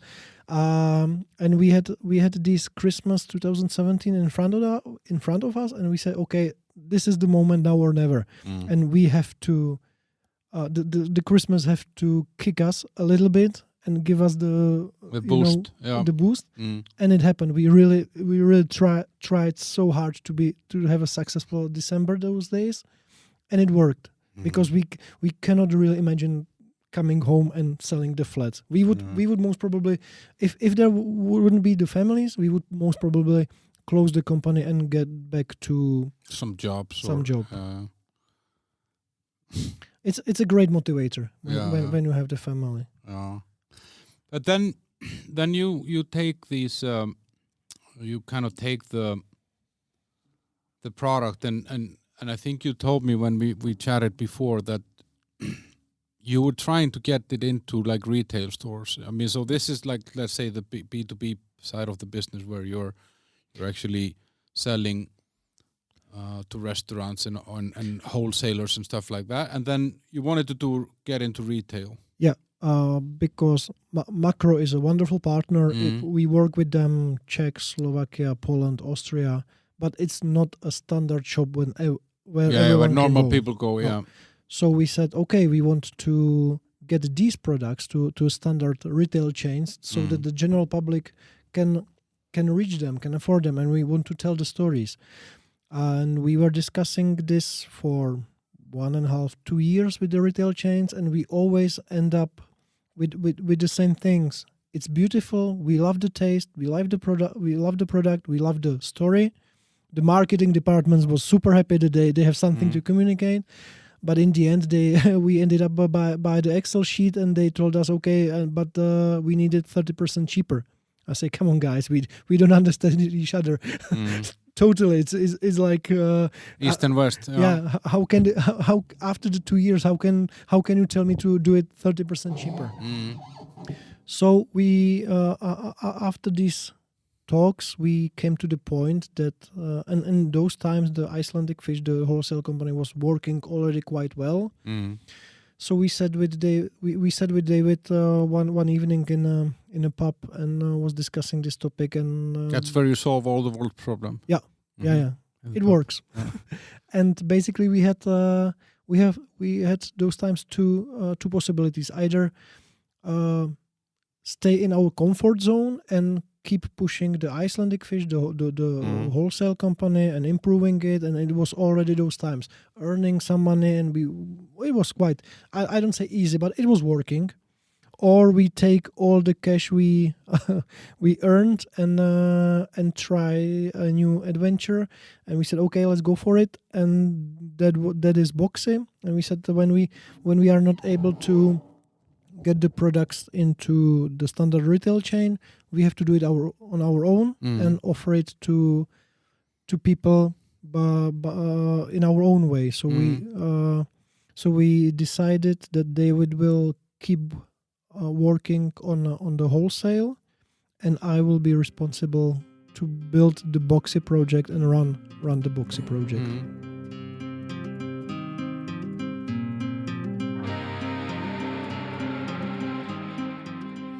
And how, because I remember, it's 2019, right, that you start Boxxi, or 20? 20. I thought to myself, these are very optimistic people to sell fish here, and I'm just curious, because as an expat that came here, I came here from Denmark, one of the most expensive and luxurious countries that you can live in, and to Denmark I went from Iceland, that is also expensive and luxurious, and everything is available, and I remember when I came here in 2009, I mean, that's not like, that's still like recently, relatively, it was super hard to find good products, like you had to go. I remember like people were like, you this is your butcher, this is where you go for this if you want proper olive oil, and it was always expensive. And I remember, for example, I could buy stuff here that I could buy in Denmark. It was more expensive here. And I was like, how the fuck can this be? Because the salaries are lower, everything else is cheaper, but there were certain goods that were categorized somehow as a luxury. I think that we still have such a problem. Generally, the quality... Is your stuff not luxury? I mean, it's top quality product. But it's not luxurious. Why should a good quality fish be luxurious? It doesn't make sense. You should eat the good fish every week. It shouldn't be a luxurious product. But it has something to do with the general level of food quality here. We are still a lot lower than Denmark, Iceland, UK, and a lot of good food which is sold in Denmark, in Iceland as a standard quality, is labeled here as luxurious and is overpriced. And I hate it. I totally hate it. Our the greater good and the big mission we have with Boxxi is try to change this. We want to sell good quality product, authentic product, which are produced in a sustainable way at fair prices. We are not charity, of course. We are businessmen. We want to earn money, but I don't want to, cod loin, the best part of cod. Okay, cod is a beautiful fish. Of course, it doesn't cost 200 crowns a kg because it's impossible. So at Boxxi we have it for something like 850. Which is what, 30 euros? Yeah, 30 euros more or less. But you can it's cheaper than in Iceland, though. Yeah. So, yeah. Okay. But you can you often you can find it for 1,200, 1,300, being something luxurious. The same thing with oysters. We are now selling the 6-pack for 10 euros with knife. And you can find it for 20 euros, 25 euros, six oysters. Come on. Why do you think this is? Is it like kind of that this market? Because I have a feeling that now we have a middle class here. Now we actually have a bigger group of people that can afford to buy themselves nicer products. 10, 15, 20 years ago, you had rich people and poor people, and there wasn't a lot between. Yeah. So the market for, let's say, better products was very small, but had a lot of money and didn't really care what they paid for. They would go and buy an olive oil for 50 euros and they wouldn't even think about it. Yeah. Whereas you would... So I have this feeling that there are certain places here that I'm not going to mention because there's no reason to badmouth them. But I feel that there are certain places that kind of live still like it is like this. They do... They and I don't know. Maybe it's a relic of what you say, and but it still works. One thing is that the standard retailers, the standard ones, are fighting with the basic products with bananas and bread and bread, milk, and they have like a extremely low margin there, like 2-3%. Sometimes they go with the dumping price. And they try to win the margin back on more premium or more quality products, and they overprice them. And because a lot of people here don't really have the experience how it should taste, how it should work, they simply buy it for even the higher price, and they think it's okay when you pay for 10 euros for one mango, which is not. So this is one of the parts, and the second reason with these smaller shops, or maybe not the biggest retailers but the small ones, is simply because they can sell it for the high price. So why should they sell for lower? They may, if they lower the price by 10%, they might increase the sales by 40%. Maybe, and they say always maybe. Our strategy is I want to teach people eat better fish, better food more often, and I will be more happy if you buy a good cod at Boxxi every month instead of once a year. Exactly, instead of once a year for 30% higher price. I'll tell you something. In Iceland, when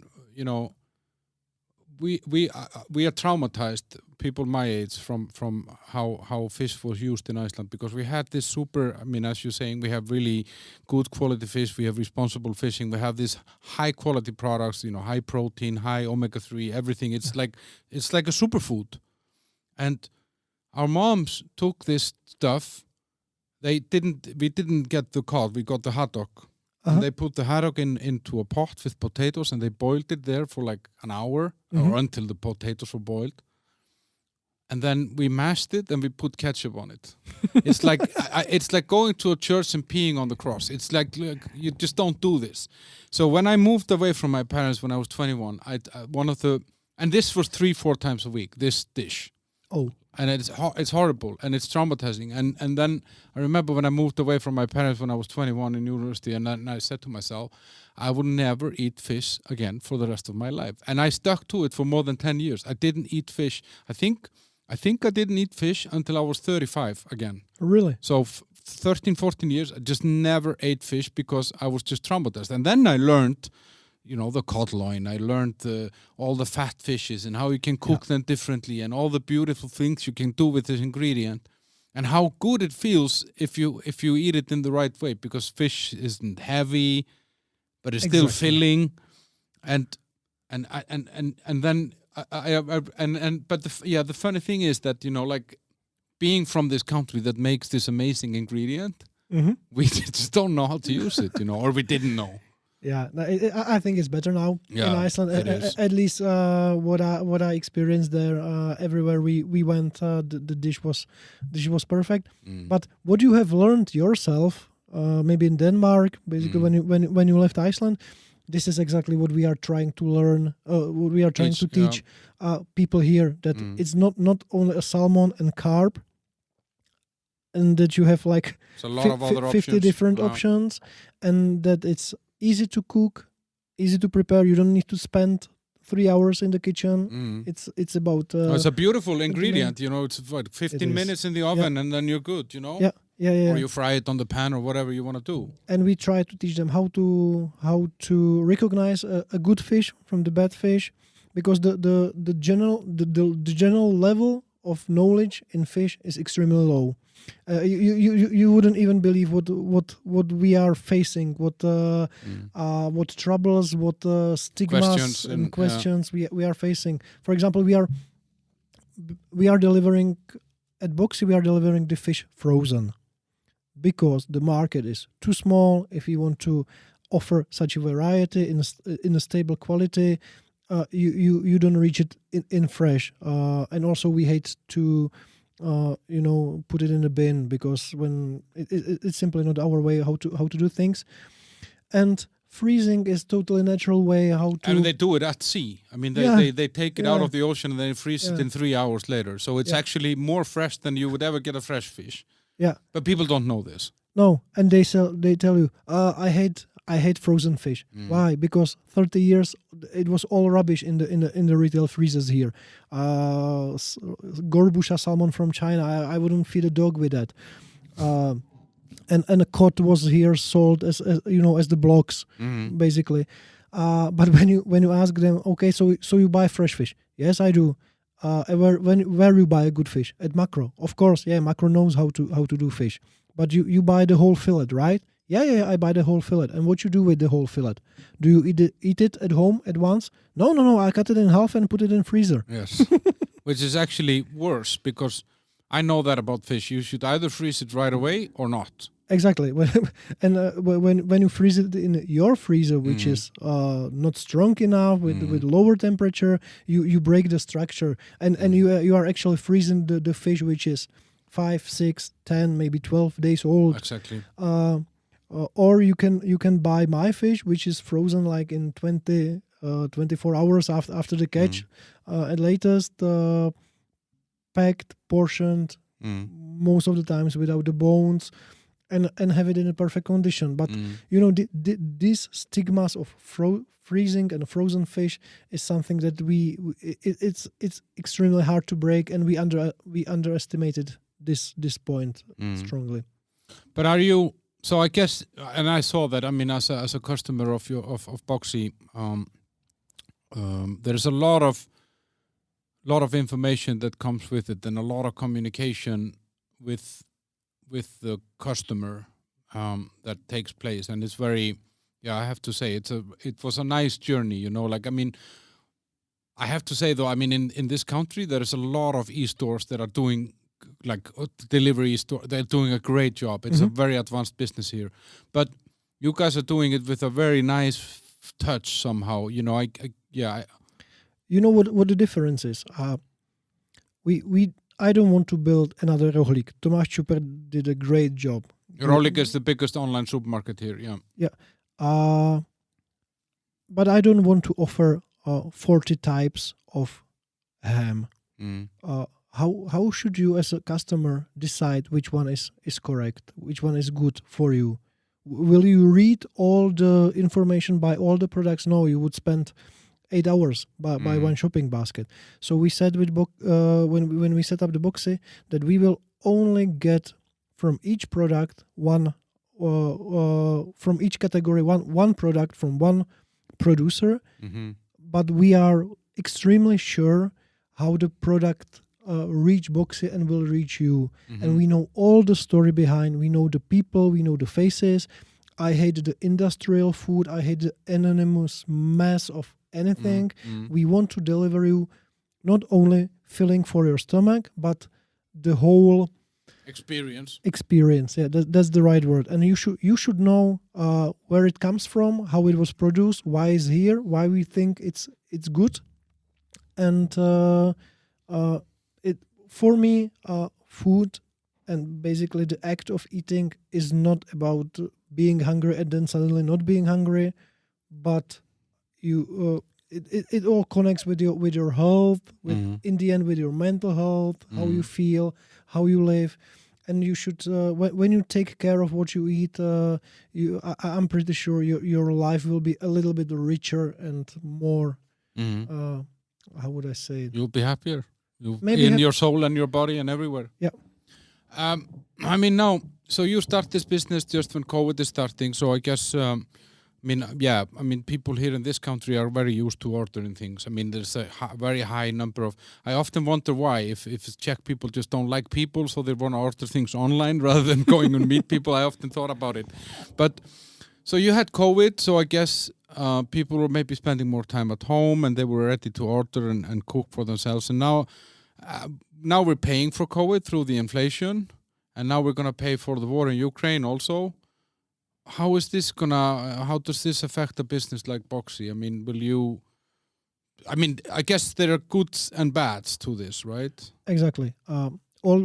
Most of people, when we discuss Boxxi and when we started and how we started, most of people say, "Oh, you were so lucky that the COVID came, basically, because it boosted up the delivery business." And I say, yes and no. Yes, because it is really a natural part of the behavior here already. Although there is only 7% of food sold online, and we are still the second evolved market in Europe. UK is maybe 7.5. And it's a good work of Rohlik and these guys that basically they paved the way. Yeah. But when we started October 2020, which was basically the second COVID wave here, and those times everyone was online. All the companies went online. So suddenly... So you had no competitive advantage? No. Everyone went online, and the information era was so dense those times. And you non-stop advertisements. Exactly. And for example, the cost of campaigns and the cost of advertising and the Google search and everything, this shot through the ceiling. Basically, what we have budgeted for the promotions and for the marketing activities, we had to multiply by 3. Because I was preparing the financial plan like a year ago. You don't build the company. You don't build COVID into it. Yeah. So basically, it didn't make the start easier. But you don't think like this inflation and that, as you said in the beginning, people will need to eat. There will be a lot of other stuff that they will stop buying before they would stop buying your fish. Yeah, and I think it could be a bigger problem for the biggest retailers and the bigger competitors, but taking in account who is our customer and who is the typical customer of Boxxi, it's someone who, as we discussed, it is someone who cares about what he or she eats, take a little bit more care. Sustainability is not a bad word for him. So these kind of people will not change the habits.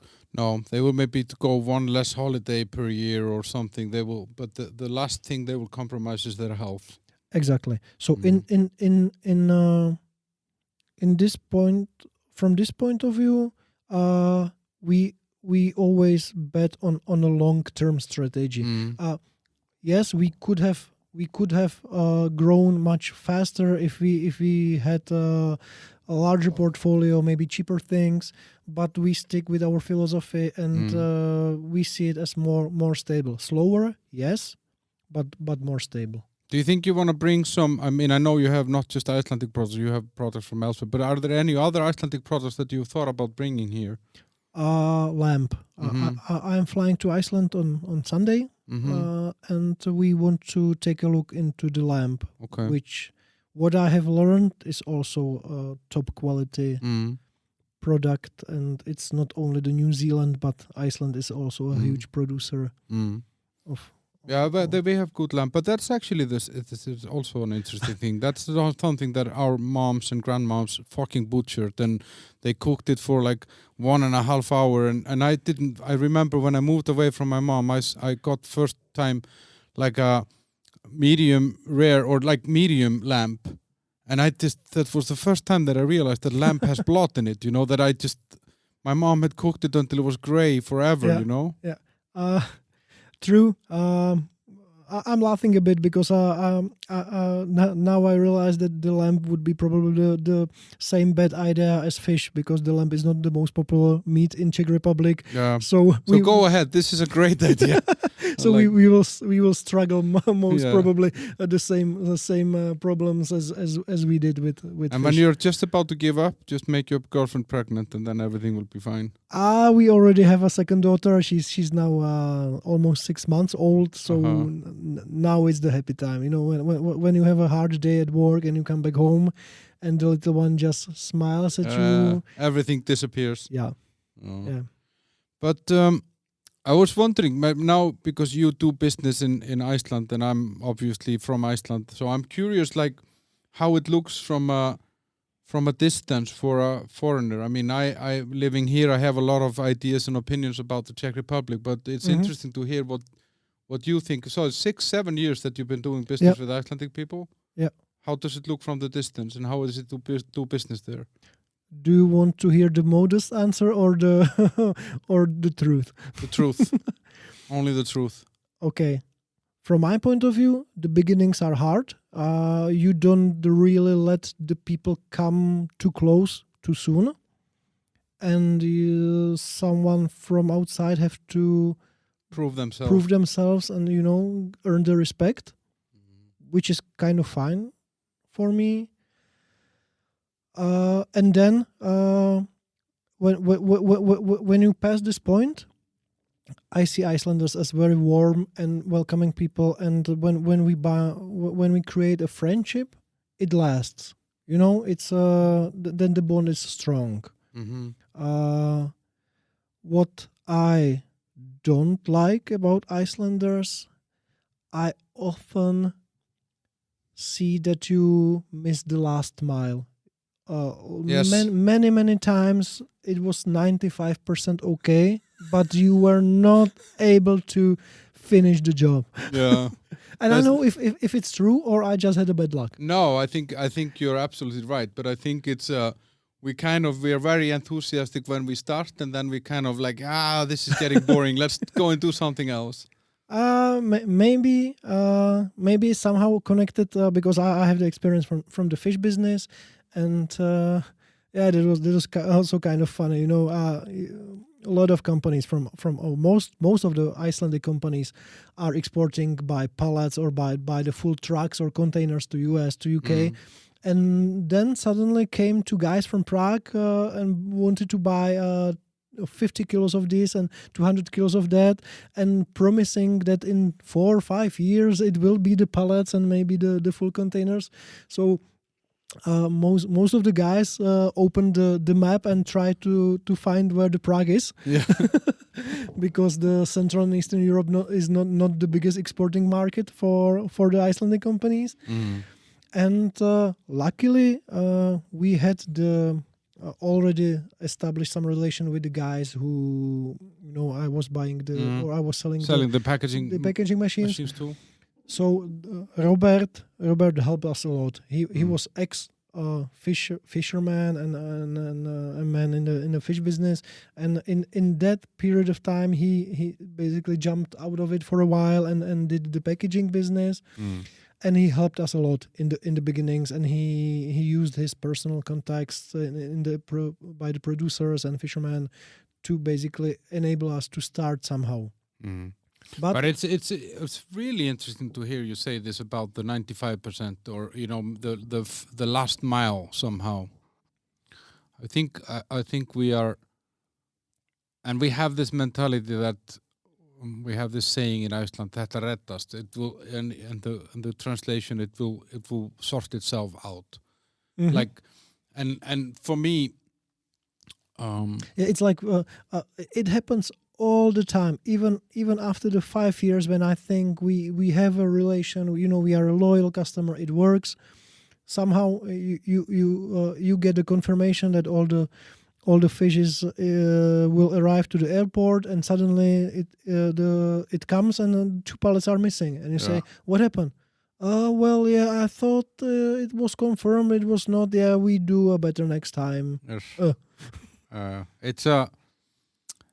I think often, and often, we often, obviously in Iceland, we have a lot of conversations about this. Is it because we don't have a military, we don't have a discipline? It's a wild country in some way. Yeah. And you mentioned it earlier about our relationship with the nature. And for example, and you're absolutely right, my dream was to be a fisherman. My father was a fisherman, and I wanted to go and be on a fishing boat, and be dirty and come home with a lot of money and get drunk but I went to a farm instead, and that's how it kind of was. You were either working in fish or you were working in a farm. Or nowadays a tourist business. Yeah. That's the third line, I guess. But so you, and in those industries, I mean, and to some extent in the tourist business as well, it's the nature is the product, it's the workplace, it's everything. And I remember, for example, because the summers are very short, so we had to make hay for the animals to be able to feed them throughout the winter. And sometimes it had been raining maybe for 3 weeks, and then it dried out, and we could go out, say, okay, now we go and draw, we cut the grass, we dry the hay, and we're going to make those hay balls, and we're going to collect it into the barn. All of this had to happen before the next rain would come in 4 days. So you just worked 24/7, and it didn't matter if you were 10 years old, 12 years old or something. And so you had always this mentality of sprints. It was always a sprint, just to get something done. And it was okay, it wasn't perfect, because it's more important just to get it done somehow. Understand. So I think a lot of our mentality comes from this. The same with the fishing. Okay, the weather is nice. Okay, take out the boat, go and fish, because otherwise we'll starve in the winter. And it's the same there. Okay, it's fine if it's not perfect, because we got fish to survive or whatever. I think we really have a lot of this in our mind. Plus, we don't specialize.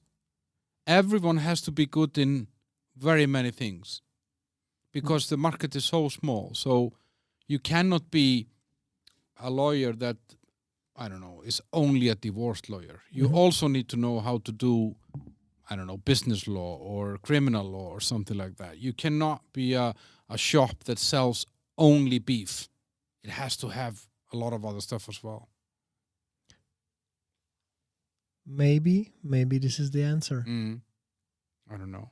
I will have a better sleep now. Yeah. when I know where it comes from, but it still doesn't make it easier. No. And I see it myself after leaving Iceland and having, I had big business in Denmark, where I was heading a company with 2,000 employees, and they had this fucking crazy guy at the top that had no discipline and just try this, do that, let's see, okay, it will sort itself out, and nothing ever sorts itself out, No.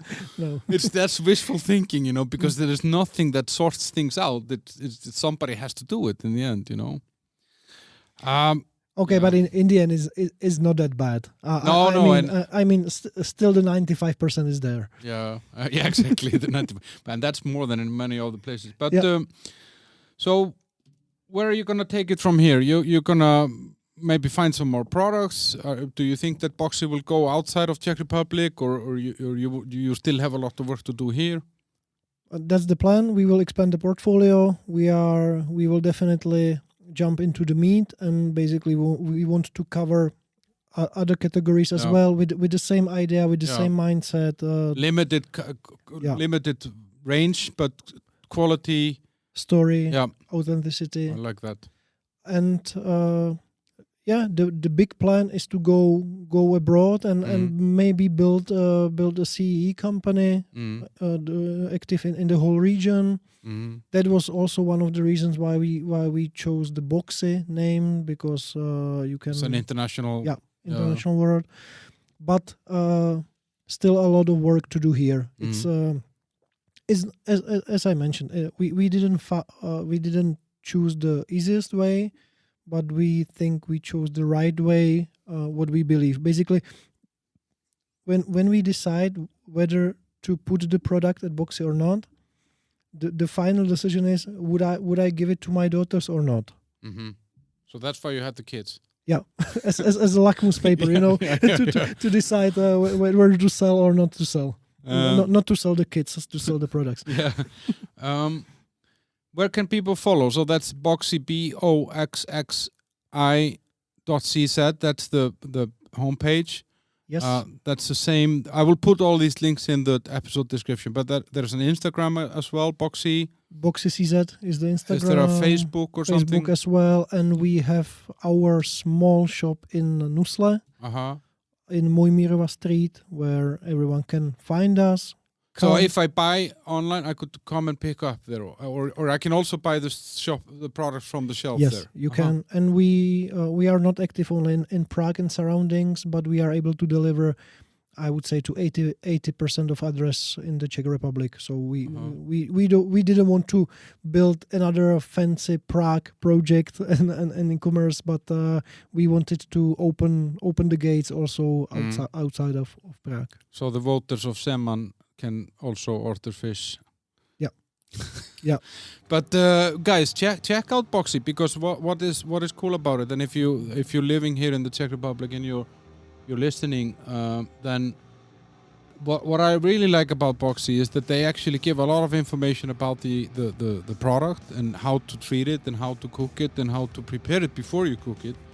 And fish does not have to be something bad that has been cooked for 30 minutes or 40 minutes in a restaurant and it's drier than a paper clip or paper bag or whatever the fuck it is. So check out Marek's company, Boxxi.cz, with 2 X's. And Marek, it's been a pleasure having you. Thank you, Almar. Yeah. It's been a pleasure for me as well. We went all over the place, but that seems to be like the name of the game in my podcast, that it kind of goes everywhere. Thank you. Fine. Thank you very much.